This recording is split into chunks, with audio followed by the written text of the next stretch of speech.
Because when we understand that our life, our universe, and everything in it, it's just about the transfers of energy. And basically, once we understand how we feel reflects our environment, not the other way around, you will then take it upon yourself to surround yourself with the tools to allow you to accomplish just that. So I would like to show you guys what I'm doing right now. So I just flipped the camera. So as you can see here, I have 1, 2, 3, 4, 5. Actually, these should be out a little bit more. And then when you have that, you have a 5-pointed star. And I'm in the middle of that 5-pointed star. Right here, within this boundary that I'm here, my Toyota field surrounding this is a place of high vibration. This is an area where only my will gets done. No other entities, if they're not serving me, can cross these boundaries. That's probably just the metaphysics and the science behind it in terms of frequencies, right? So let's go to the reasons why I'm choosing the stone. So for my South Star or my North Star, the upwards, the reason why I'm choosing the rose quartz is essentially because it is the most powerful crystal for my soul.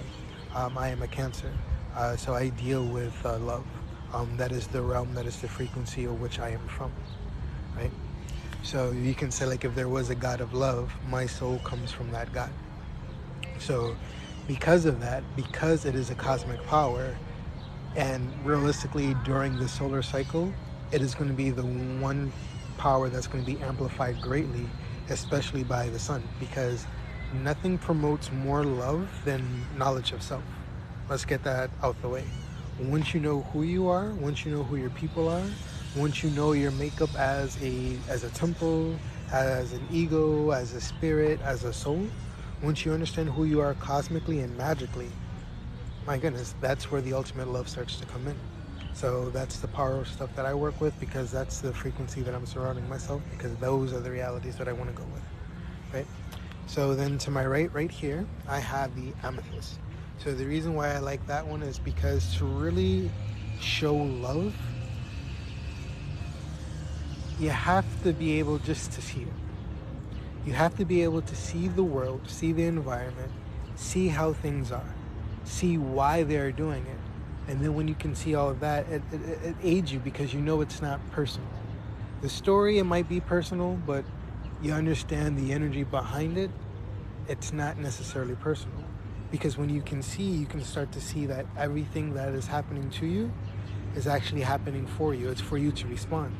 It is the universe, it is yourself projecting self-thought, self-beliefs onto you and asking you to reassure or change.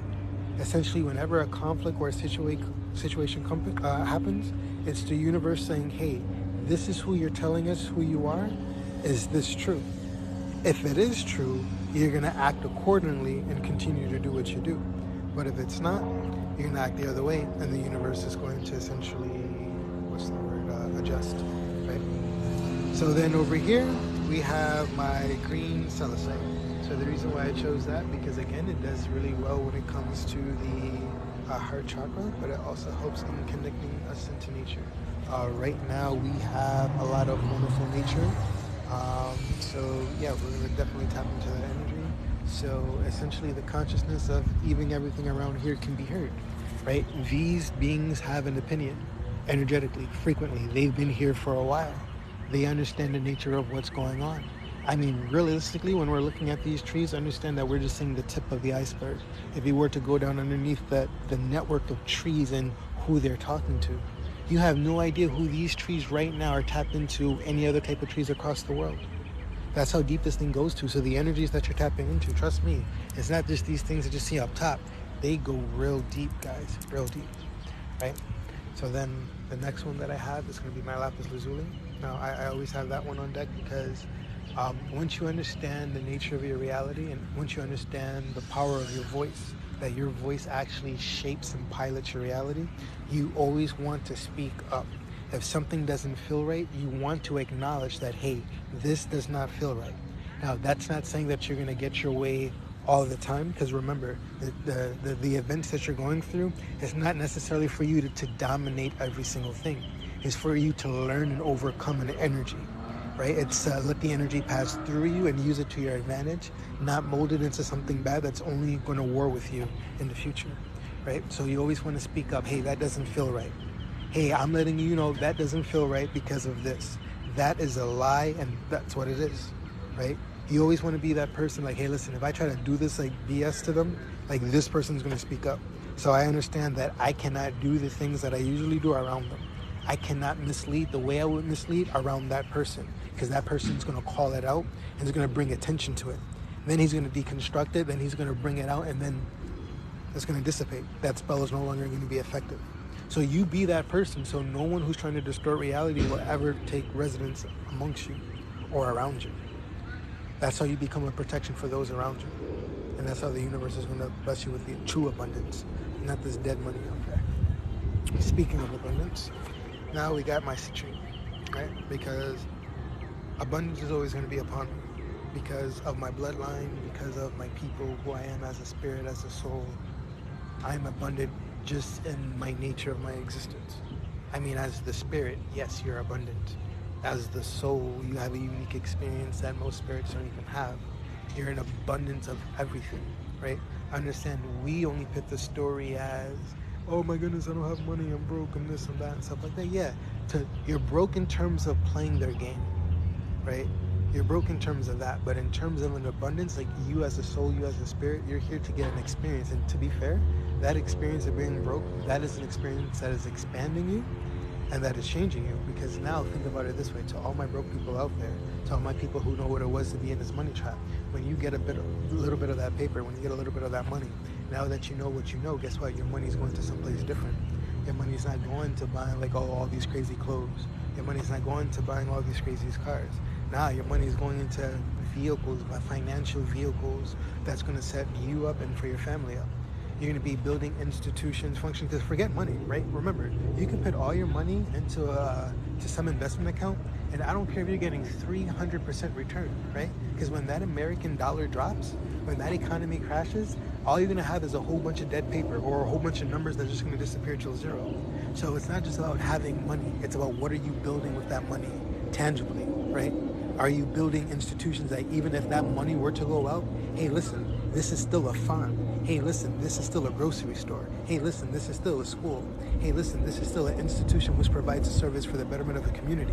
Doesn't matter what type of economic resource that we're using, this is always going to be needed for the expansion of the society. If we're not using our money for that, then we're not using it for nothing. We're just keeping it there and allowing them to use it to mold society the way that they want it, right? That's what we got to do. So this abundance, again, doesn't come just in the form of money. It comes in the form of ideas and what you want to do. Because money without works is meaningless, bro. What's $1 billion if my women can't walk out in the streets safe at night, right? What's $1 billion if our women are still taught that they need to be in subjection to somebody else and that they're not the creators themselves? Like, we ain't all come from a woman, but all of a sudden they got to be subservient to us. What kind of nonsense is that? And let's be honest, the world that created for us men, we don't really like it. Because now our girls can't even go out without us thinking like, dang, what happened? Like, who's around her? Is she safe? Is that, bro? That's not a way for, bro, we should be able to let our girls go out and be like, yeah, nah, bro, if anything pops off, I know one of my bros are going to be around and they're going to go molly up whatever's trying to bother my girl. Like, I already know. Like, if my girl is at a party around 20 guys, I already know she got 20 protectors around her, so not a damn thing's going to happen, right? That's how it should be. Wouldn't you like a society like that? I know I would. So I feel like we need to start within ourselves and understand that we created the society that created the world that we don't like, right? So, oh, yeah. So that completes my, hold on. Flip the camera. All right.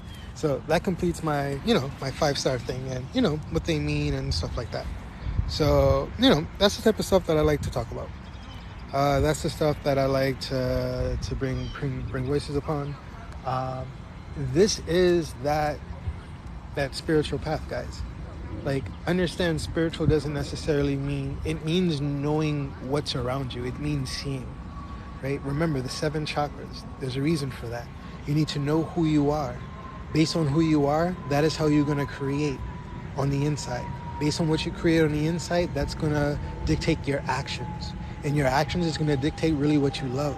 What you love is going to dictate what you speak about. What you speak about is going to dictate what you pay attention to and what you see.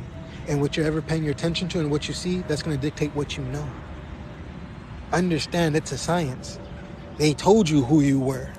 So you can create in the fashion of who they told you who they were. So that the things that you do would be based on who they told you you were. So that the things that you love are based on who they told you you were. So that the things that you speak about is based on who they told you who you were. So the things that you see and pay attention to is based on who they told you you were. And the things that you know are based on who they told you who you were. You see the problem with that?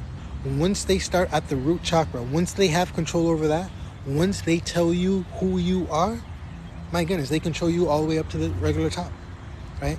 So that's why it's important. You need to know yourself. Know who you are at the root level. Know your foundations, right?